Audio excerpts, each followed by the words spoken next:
Good morning mga mem. So niabot na gid mi sa Kauswagan Chapel mga mem. Uban sa among maabtik nga kapitan nga si Koyrats. So siya ang drive sa sakyanan sa barangay kay gihatod mi niya nga mga taga chapel leader, chapel mga active nga mga kuan diri sa Kabubuhan Chapel, mga katawhan. So daghan unta mi mga mem, pero kay nagulan man so manang dili kayo mi daghan. Pero ang importante nga naay naka-represent sa Kabubuhan Chapel aron sa paghatod ni Senior San Roque diri sa Kauswagan Chapel.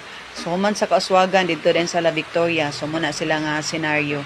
So muni niabot mi diri, rain or shine, grabe ka kusog sa ulan mga mem. So padayon lang gyapon mi sa among tuka nga moanhi diring dapita sa Kauswagan aron paghatod ni Senior San Roque. So dako kay among pasalamat sa barangay captain sa Kabubuhan nga si Kapitan Koyrats kay nag-assist siya diri sa amo kay maglisod unta mig adto didto sa kuan ining Kauswagan Chapel kay wala mi masakyan kay ang nakuan ni Ate Banji nga ang plano tato si Kapitan John Bogs niya kay naman kuno laing lakaw emergency, so muna nga may gani kay si Kapitan Koyrats vacant, so muni ang hitabo karon mga mem. So gidagkutan na ni Ate Bibi Canoy og ni Ate Nita Valyar, so sila ang nag-lead diha sa prayers.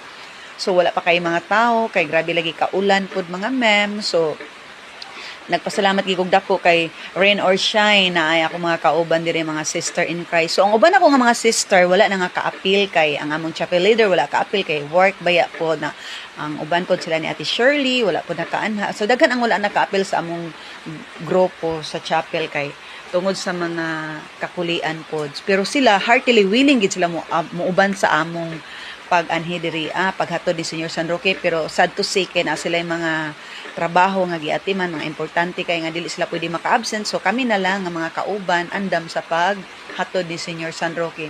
So at this time nagsugod nami og prayer para kang Senior San Roque mga mem.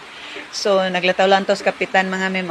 Grabe mang ulan mga mem nga nagampo pud nga motuwak na unta, so nahuman na ang pag-ampo, so enjoy namin nagpictorial sa amida ni mga mem kay para na pod mi souvenir. And then pagkahuman ani nag-request mi og asa bang pamainit og tinuod nagkuan gid dinon sila, nagandam sila og pamainit namo. So wa biya pud may pamahaw pa, so lami magang kape ani basta ulan-ulan kape magilami og ani og walay pan biscuits bisag unsa.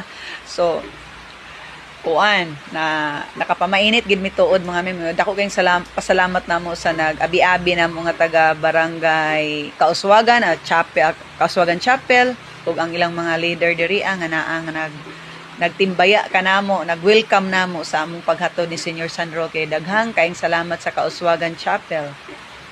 So mao ni ganahan kay ko silang bangko mga ma'am. So by the way, thank you for watching and bye.